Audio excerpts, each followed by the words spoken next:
यहां तहजीब बिकती है, यहां फरमान बिकते हैं, जरा तुम दाम तो बोलो, यहां ईमान बिकते हैं। अगर हम इस शायरी को राजस्थान से जोड़ दें तो कतई भी बिल्कुल भी गलत नहीं होगा, क्योंकि राजस्थान में भ्रष्टाचार सर चढ़ के भूल रहा है। खुद सरकार ही अपने भ्रष्टाचार को एक्सपोज करने में लगी है और वो सोचती है कि लोग तो बड़े नादान हैं, उन्हें तो शायद कुछ पता ही नहीं। उन्हें तो ऐसा लगेगा कि ये भ्रष्टाचार का पता अभी ही चला है। जरा घूम कर देखिए जनता में, ये जनता है साहब सब जानती है। और ये पहले का ज़माना नहीं रहा जहां इंफॉर्मेशन टेक्नोलॉजी नहीं थी। अब सिर्फ गूगल पे डाल के सालों पुराने भाषण भी आ जाते हैं, सब कुछ पता चल जाता है, बहुत सारा मीडिया है, बहुत सब लोग ट्रैक करते हैं। इसीलिए अब जनता लच्छेदार भाषणों पर या फिर जादूगरी पर नहीं मरती, अब डिलीवरी चाहती है। आज हम सबके बारे में बात करेंगे, गोविंद सिंह डोटासरा से लेकर शांति धारीवाल से लेकर मुख्यमंत्री गहलोत ने क्या कुछ किया उससे लेकर प्रताप सिंह खाचरियावास से लेकर विश्वेंद्र सिंह से लेकर, और एक और शख्स है जो वाकई में बहुत ईमानदार हैं, उनके बारे में भी, हेमाराम चौधरी के बारे में। और आपको बताएंगे कि किस तरीके से जनता को बहुत प्यार से नादान बनाया जा रहा है। लेकिन मैं फिर कहूंगा, ये जनता है साहब, ये सब कुछ जानती है। तो सबसे पहले हम लोग बात कर रहे हैं इन शख्स की। इनका नाम है गोविंद सिंह डोटासरा, जो हमारे माननीय शिक्षा मंत्री हैं, जो हमारे पीसीसी चीफ हैं, यानी कि जो सत्तारूढ़ पार्टी है उसके संगठन के सबसे बड़े आदमी हैं। हाल ही में कुछ ऐसा हुआ जो बहुत चौंकाने वाला था। राहुल गांधी जो हमेशा कहते थे कि एक पद एक आदमी को दिया जाना चाहिए, जो पूरे देश में कांग्रेस के सबसे बड़े नेता या सेकंड सबसे बड़े नेता हैं, वो कहते थे कि एक पद एक आदमी को दिया जाना चाहिए। उस रूल को तोड़कर इन्हें 2 पद दिए जाते थे। ये 2 पद पर एक साथ आसीन थे और दोनों पद कोई छोटे पद नहीं थे। ये शिक्षा मंत्री भी थे, ये उस सत्तारूढ़ पार्टी के संगठन के सबसे बड़े आदमी यानी कि पीसीसी चीफ थे, जो राजस्थान की सत्ता को रूल कर रही है। तो जाहिर तौर पर यह कहना अतिशयोक्ति नहीं होगी कि ये मुख्यमंत्री के हमेशा से लाडले रहे हैं।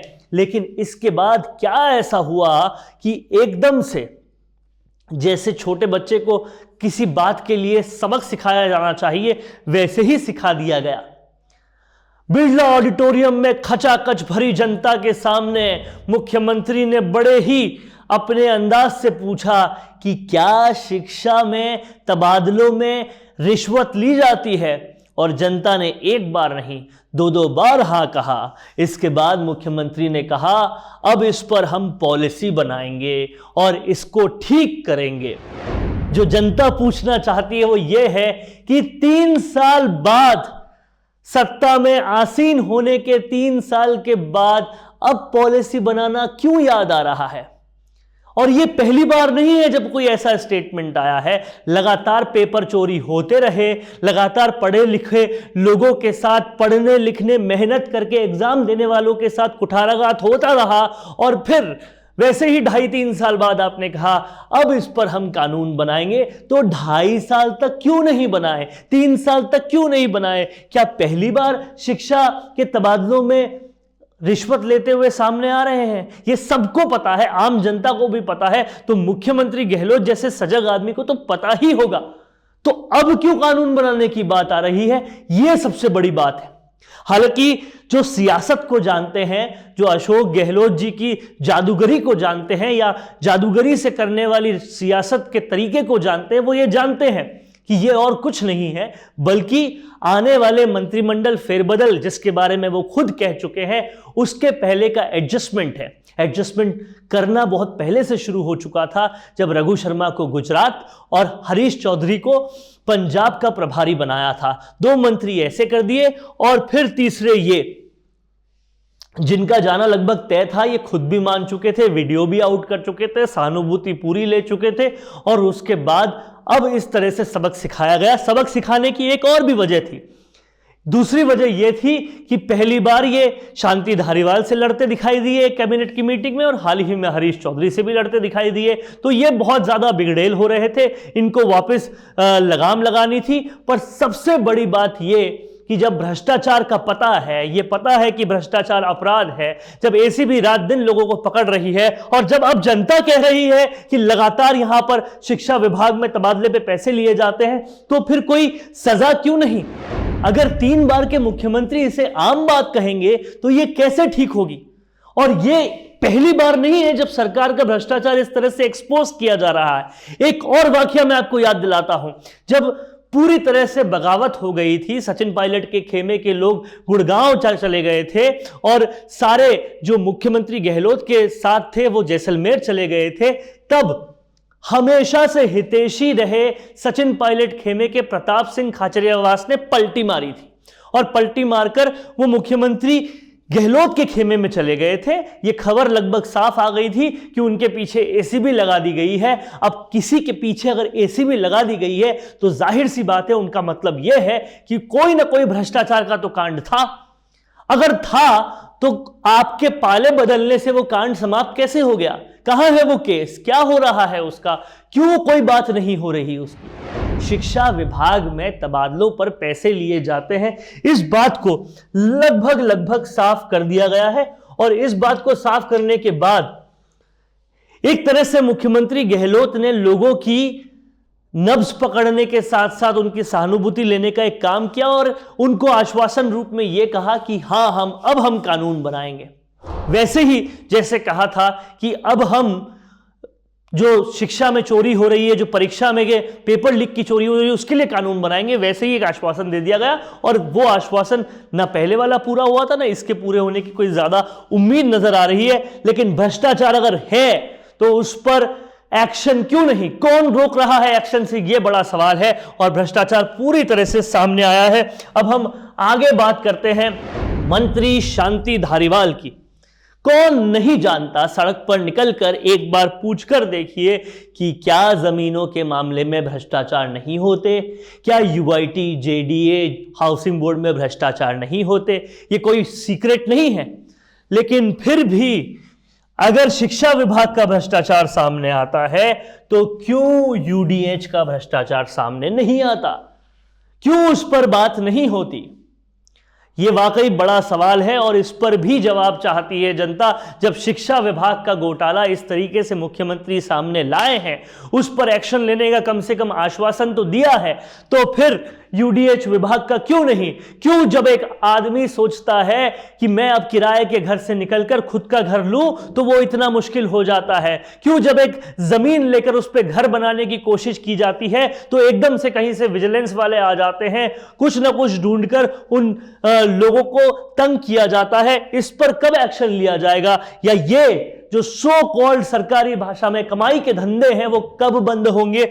ये भी जनता पूछ रही है। और उसके बाद जो लगातार मुख्यमंत्री गहलोत कह रहे हैं कि अब वो जनता की नब्ज को पकड़ रहे हैं, और उसके बाद में ये कहना कि ये तो आम बात है, तो सवाल सबसे बड़ा ये है कि अगर ये आम बात है तो वो लोग, वो आरएएस जो लगातार पकड़े जा रहे थे, और हाल ही में किसी आरएएस ने भी कहा था ये तो आम बात है, तो उन्हें क्यों पकड़ा गया?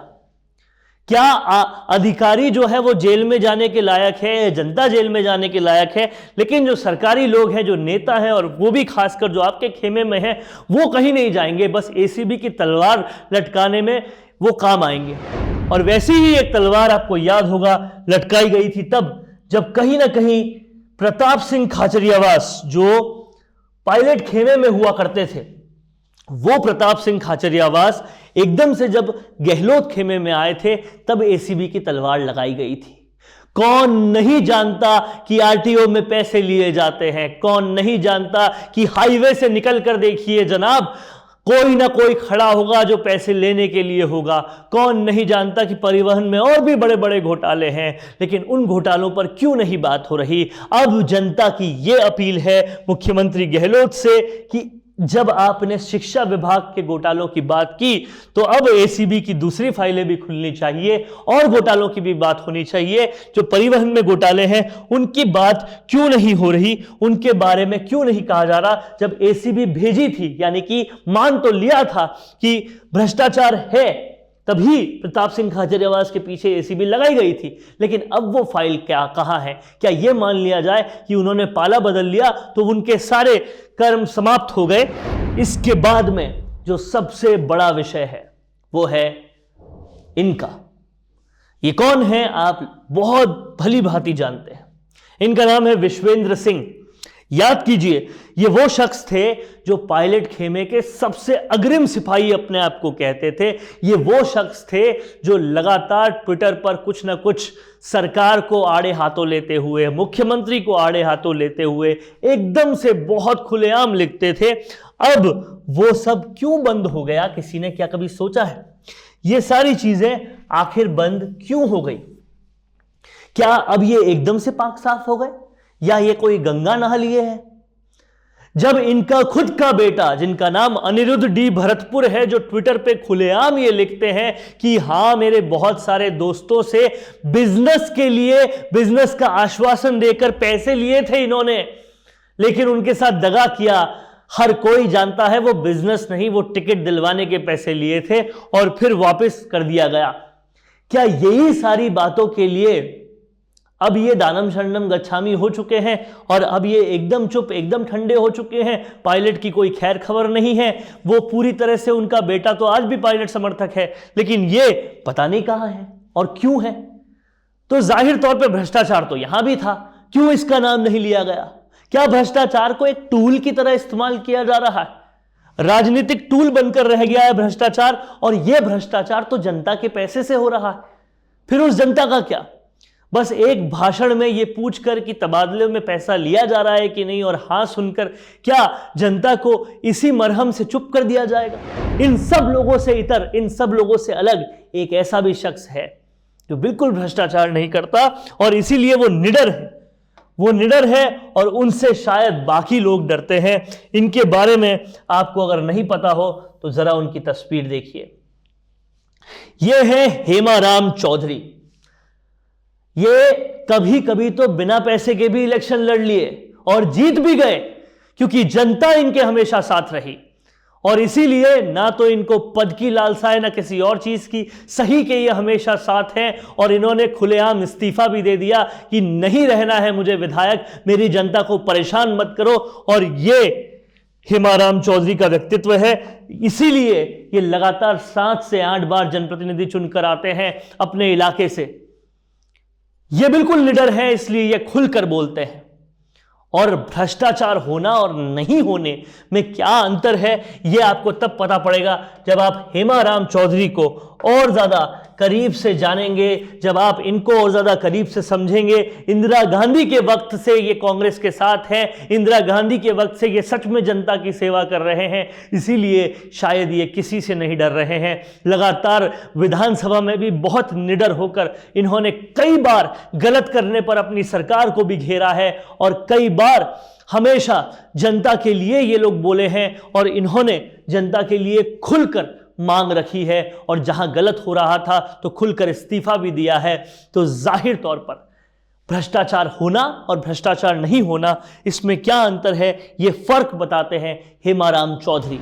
शायद कहीं ना कहीं सरकार ने अब ये स्पष्ट कर दिया है कि हां, हम भ्रष्टाचारी हैं, और अब जनता ये पूछ रही है कि क्या वो नेता जो भ्रष्टाचारी हैं उन पर भी एक्शन लिया जाएगा, उन पर भी कोई दंड दिया जाएगा, जैसे दंड एसीबी दूसरों को देती है। क्या इन पर भी, क्या उन सब लोगों पर भी कोई दंड होगा? ये वाकई पूछने वाली बात है, समझने वाली बात है। और ऐसे ही राजस्थान संवाद पर हम हर खबर की परत के अंदर की परत पर बात करते रहेंगे, आपको उसकी इत्तला देते रहेंगे, आपको पूरा विश्लेषण देते रहेंगे, ताकि आप जो निर्णय लेने वाले हैं लोकतंत्र में, वो सही निर्णय ले सके। देखते रहिए राजस्थान संवाद। कैसा लगा आपको ये वीडियो, ये बताने के लिए कमेंट बॉक्स में कमेंट जरूर कीजिए। धन्यवाद। अपने इंटरव्यू के जरिए लोगों को अपने और अपने काम के बारे में बताने से बेहतर और कोई तरीका नहीं हो सकता। और वो इंटरव्यू अगर ऐसे चैनल पर हो जिसमें प्रदेश के 2,70,000 से भी ज्यादा लोग सब्सक्राइबर्स हो, तो आपकी आवाज को बुलंद होने से कोई नहीं रोक सकता। इसी के साथ उसी इंटरव्यू को हम लाखों की रीच और 3 लाख से भी ज्यादा फॉलोअर्स वाले राजस्थान संवाद के फेसबुक पेज पर भी प्रसारित करेंगे। इसके अलावा फेसबुक के कई ग्रुप्स के जरिए वो इंटरव्यू लगभग 50 लाख लोगों तक जाएगा। प्रोफेशनल न्यूज रूम और प्रोफेशनल एंकर के साथ state of the art studio में लिया जाएगा आपका इंटरव्यू। और जैसा कि आप सभी जानते हैं कि सैटेलाइट चैनल्स को टीवी पर देखना अब लोगों ने लगभग बंद कर दिया है और उन्हें भी YouTube या Facebook पर ही देखा जा रहा है। तो इससे बेहतर क्यों ना आपका प्रचार एक डिजिटल चैनल पर ही हो, जहां पर आप ज्यादा से ज्यादा लोगों तक भी पहुंच पाए और जो सिर्फ आपके बारे में बात करे, किसी और मुद्दे के बारे में नहीं। तो राजनीतिक रूप से आपको छाना हो या फिर अपने बिजनेस को बढ़ाना हो, करवाइए अपना इंटरव्यू और पहुंचाइए अपना नाम लाखों करोड़ों लोगों तक।